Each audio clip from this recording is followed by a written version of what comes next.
For episode 2, as we learned in the last episode, Eli had just transferred to Sakura School from England.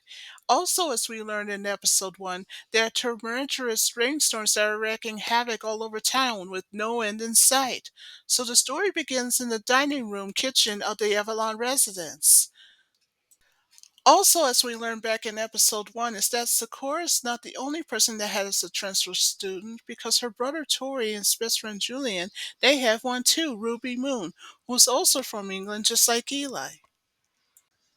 So as she was setting up the table, she looks at her star key and she is wondering what she did wrong. So flashback, we go back to Penguin Park in the last episode when she tries to attempt to transfer the star key into a step just as she always does. But nothing happened. So she figured she should try again. And so she did. But still nothing happened. Zip. What was going on here? And she just left to wonder why her key isn't working, why it didn't transform the way it did. So anyway, back to the present in the dining room kitchen of the Avalon residence. Oh, by the way, I forgot to mention it was the very next morning. So after staring at her key for a while, that's when her brother Tori comes in. And he says, I see you're up early today. Now Tori has this puzzled look on his face. And then he asked her a question. What are you holding back there? He was being curiously suspicious in the sense of a word. So after Tori sits at the table, but instead of telling the truth, that's when Sakura claims her case to say she's just holding an old necklace. And then flashback back at Penguin Park since episode 1. Now don't forget Sakura's with Kiro and her best friend Madison. And then remember in the last episode, Kiro felt something really, really weird. And according to him and what he says in his case, whatever's going on is very powerful. And of course, according to him, it's vaguely familiar. But he has no idea what. Before Sakura and Madison can leave, that's when Kiro asks Sakura if she would invite Julian over to her house the very next day. When Madison asked him why, that's when Kira explains to Madison that the reason why Sakura wanted Julian over to her house is because he wanted to talk to Yue and to find out what was going on. Then back to the present in the dining room kitchen of the Avalon residence. That's when Sakura let something slip to her brother to say that Julian's coming to their house. And when Tori heard that, he said, Julian. So after Tori had this thought that maybe Julian had something planned, but he didn't have anything planned for that day, Julian, that is. Unless there's something good for him to eat, Tori suggested. I'm supposing that Julian should be coming over, and that made Sakura happy to hear it from her brother. So meanwhile, Kiro's upstairs in Sakura's room, looking at the star card book. Now remember, that's the same book that was transferred since episode 1. Now Kiro is sitting on Sakura's bed and he just couldn't help but what's going on in his head. What did he feel that was so strange back at Penguin Park that night? And he thought to himself, could it be that Clow magic was behind all this? He wasn't sure of it. So later at Sakura's school that afternoon, now Sakura and Lee were inside the classroom and she couldn't help but wonder to herself that this is no ordinary rainstorm that she's ever seen. But she couldn't help but think to herself, how could this be possible? She got all the cards, so what's going on? Oh, by the way, Eli's in the classroom too, so what he did is he approached her and gave her a flower. To cheer her up, that's when he made a compliment with her. He said, since you're depressed and all, I figure I should lift your spirits up a little bit. Well, it worked in Sakura's case. He not only was appreciated by the compliment that he made with Sakura, she not only thanks him, but she smiled at him. So when Eli heads off to his desk, that's when the person that was staring at him is Lee, and he does not like him at least a bit. And he has every reason for it. But before Eli can head to the desk, he puts the flowers in a vase while Lee continues to stare at him. Now he knows that something was off, but he just couldn't figure out what. So moments later, Sakura's best friend Madison shows up to say good morning to both Madison and Lee. And of course, she wasn't kidding when she says, boy, it's really pouring out there. Sakura, on the other hand, happens to agree with Madison. So, long story short, it is now 1:45 in the afternoon, of course. Sakura was telling Lee what had happened at Penguin Park the previous night and why her key wouldn't transform. So, after she told him what was going on, that's when Lee has this suspicious thought on his mind. So Lee, although he does agree with Sakura, there is something weird going on, but he just couldn't figure out what and why it happens now all of a sudden. Lee also agrees with Sakura that there is something weird about this weather also. Well, Sakura, however, agrees with Lee, but she says not only that, but Kira felt something weird too, but he just couldn't figure it out. So Sakura had a thought that if it's not one of those cars that she's had lately that's causing all this, then what caused these disturbances and who's doing it? So Lee told Sakura that they must be on guard because, as he says in his case, that whatever is causing these disturbances and who, it has a stronger power and is more stronger than what his power and Sakura's that are combined. So even though Sakura agrees with Lee and said, you're right, we have to be on guard, and on top of that, I may need your help in this, she said. So meanwhile, next door at Tori's school, that's when we see Julian and Tori. And they looked out the window and they spotted his sister Sakura along with Lee. They are outside, even though Julian agrees with his best friend. And I guess Julian wasn't kidding when he spoke in his case to say that Sakura spent more time with Lee. So then Tori told his best friend, I have a confession to make with you. It's very important, Tori said. Okay, Julian says, what is it? And just when Tori was about to let slip in front of his best friend of who he really was, that's when Ruby, you remember her from episode 1, she comes out of nowhere to interrupt him and then have a conversation with Julian. She said, hey, Tori, where have you been? The teacher's been waiting for those copies, she said. So Tori says, okay. And then Julian made a suggestion to say, oh, while you're doing that, why don't you take my copies on the way? And of course, he happens to agree with Julian. Tori, that is. So after that, Tori heads off. So after Tori heads off, that's when Ruby waved and says, I'll see you later. And that's when she was all by herself with his best friend, Julian. They didn't speak a word. All they did was just stare at each other and smiled at each other. And that's all they did. Till finally, at long last, she asked Julian a question if he recognized her. Julian didn't answer Ruby's question. He was in shock. And then she says, you don't really remember me, do you? But once again, Julian didn't say a word. All he did was stare at her. Before Ruby can leave, that's when she says, must be simpler than I thought. And so she heads off. So long story short, back with Sakura, now with a red umbrella over her head, she was walking home from school for a change. And after she crosses the street very cautiously, so to speak, and she couldn't help but think to herself, what if Lee was right about the strange weather and the disturbances that were going on? Now, she couldn't help but what was going on in her head. But then suddenly Sakura just heard the voice saying, hey Sakura, wait up! It's Eli, and he has a black umbrella over his head, so he runs to catch up with her. So after Sakura said hello to Eli, that's when they both agreed to walk together, both Sakura and Eli. The first thing that Sakura did was to thank him for the flower earlier that morning, and then, even though Eli agrees with her and says, you're welcome, and then asks her a question, do you feel a lot better now? So Sakura says, I'm kind of feeling better, but the reason why she's depressed lately is because it's been raining all day long, and she felt bad about it.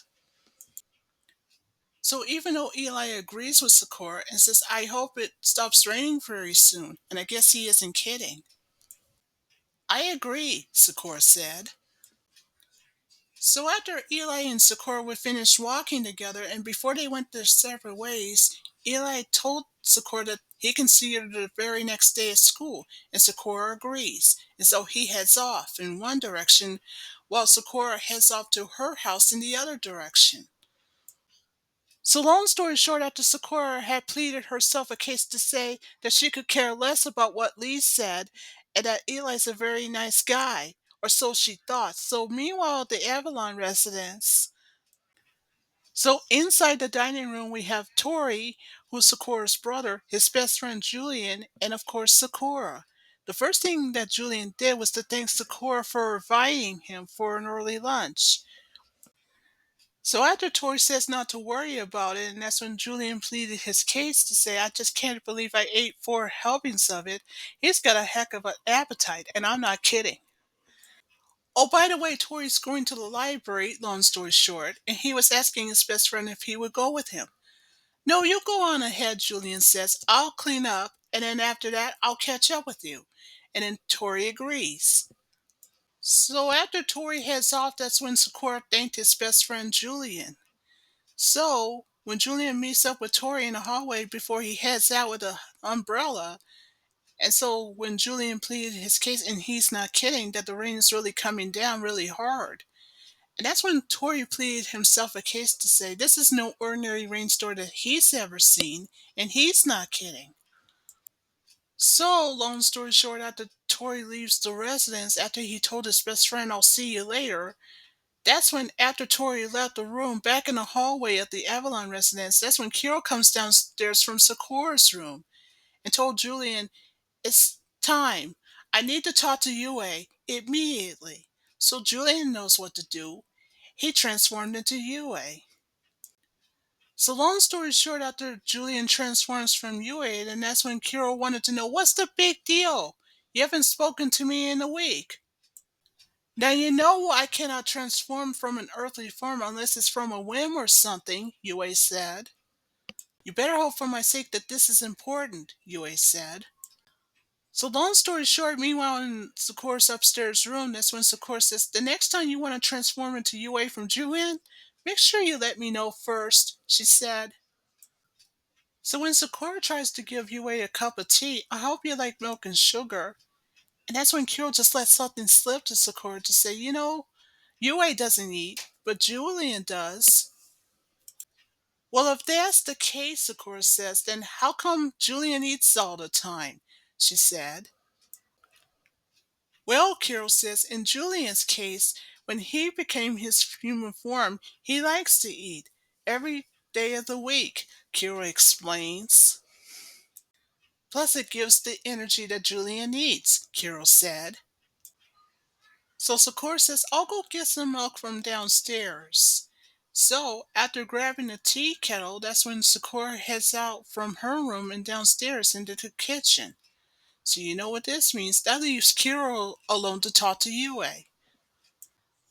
So Yue wanted to know from Kiro, what was it you wanted to speak to me about? What's it that's so important?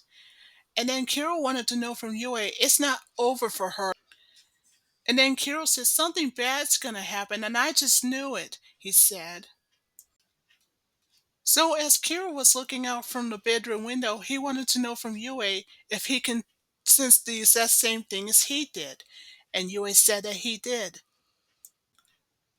So after Yue pleaded his case to say that there is a stronger power at hand, and he's not kidding, and of course Kiro pleaded his case to say Clow never said anything about it. Then Kiro wanted to know from Yue if that was the case since after the final judgment.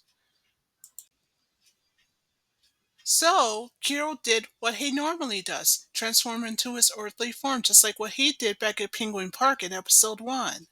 So, anyway, after he went into his earthly form,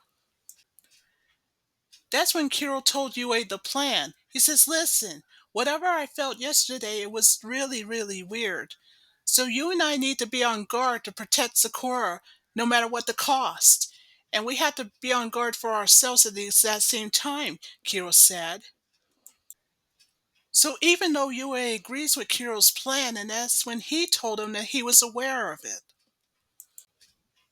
Then Kiro told Yue that there's only one problem, and that he wished he knew what himself and Yue are up against. So when Sakura comes back minutes later, well, I guess you can say in Sakura's case that she was not aware that Yue just changed into his earthly form, just like what Yue did, and she was surprised and in shock. So later at Penguin Park, now remember that's the exact same place where Kuro, Madison, and Sakura had been since episode 1, and yet here they are again, but this time with Yue. So now that the four of them had arrived, that's when Sakura did the same thing she did back in the dining room of the Avalon residence since the beginning of the episode. She looks at her star key again, and hopefully that this time it's going to work. So Sakura has a suspicion to ask Yue if Clow Reed was behind all of it, but Yue said that that's not clearly the case. So before Yue can answer Sakura's question of what else could it be, that's when the sky started acting up again, just like it did in episode 1. So Madison, she did what she normally does. She captures it on her video camera, just like she did in episode 1. And of course, Yue has never seen a sky that act up so weird like the way it did, although Carol did in episode 1, but it was the first time that Yui's ever witnessed it. Well, anyway, when Carol saw what had happened with Sakura when the water started attacking her again, just like it did in episode 1, luckily for Yue, he manages to save her when he did. So back with Yue, who is still with Sakura, he tries to protect her with his shield, and it's a good thing he did, because it'll protect her from the water attacks. Well, long story short, back with Madison and Kiro, who were down below, they just saw what had happened to Yue, that the water just broke through his shield and attacked him. Back with Sakura, she looks over her shoulder to look at Yue. Oh, don't worry, he's fine. And that's when, after she saw what had happened, she does what any desperate person should do. She uses her magic key, just as she did in episode 1. So Sakura, just like she did in episode 1, tries her magic key again by using the exact same chant as she did. But still, for the third time, nothing happened. Zip. So now in despair, that's when Sakura says, "No, this can't be happening, not now." Well, back with Madison and Kiro, luckily for Kiro, he uses his firepower as the water attacks him and Madison. Well, luckily for Kiro, he uses his wings to protect Madison, and it's a good thing he did. So long story short, after Kiro pleaded his case to say whatever is going on, it has a stronger power more than what he and Yue had realized. And that's when he sensed that Sakura's in danger, but before he could save her, that's when he was stunned from a previous attack. So back with Sakura, after Kiro told her, "Watch out!" But he couldn't do a thing about it, and neither did she. And that's when she was swallowed up by a water tornado that's more powerful than anything. Back with Madison and Kiro, who were unfortunately stunned by the previous attack, he couldn't do a thing to help her, and neither did Madison. And so was Yue, who he too has been stunned by an attack. He couldn't save her either. So back with Sakura, now helpless in the water tornado and is still trapped. That's when she says to herself, "Now stay calm, there's gotta be a way out of this." And that's when, by surprise, I don't know what made her claim her case to see if there was everybody else in there, but she saw that there was everyone else inside, and not just Sakura alone. And she knew it, if something isn't done soon and fast, then everybody else will die. And that's when, in horror, after what Sakura saw, which I'm not sure if she did or not, that's when she says, "No, I'm not going to allow this to happen, and I won't." Well, down below, back with Yue and Kiro, and of course Madison, it was right after, long story short, Sakura closes her eyes and started to glow, and that's when the new design appeared. Well, Yue wanted to help her out, but Kira wouldn't allow it and says, no, she has to figure this out. Let her find her power on her own. Well, back with Sakura, you remember back in season 2, episode 11, when her staff changed? And back in episode 1, when the card book changed? That's when she realized. So after she says to herself, the power of my star, that's it. So, in other words, she figured out what she did wrong. The reason why her K and her staff didn't work is because she was using the wrong chant the whole time. No wonder it didn't work. So guess what she did? She decides to try something new. She's going to use the new chant instead. So she said, Key to the star, with powers burning bright, reveal the staff and shine your light. And guess what? This time it worked, after she said release, of course. But wait, there's something else that's even better. Thanks to the new cantation, guess what? She broke free from the water tornado that was encasing her. So that as she broke free, well, thanks to the new power she's found and that new cantation she used, she landed on the ground and safely intact. So guess what she's going to do next? She was going to use the fiery card. But that didn't work either. But then she had this thought, like, wait a minute. The key and the staff had changed. The book has changed. So she figured if that's the case, then that means the cards has to change as well. So she did something she's never done before, transform a card from a power of her star, of course. So she decides to transform the fiery card into a fiery star card. So that's what she did. So now that that worked, and with her star staff, of course, the fiery card's form appeared. And when it did, guess what? It went right up to the sky and evaporated all the water. It was crazy, but it worked.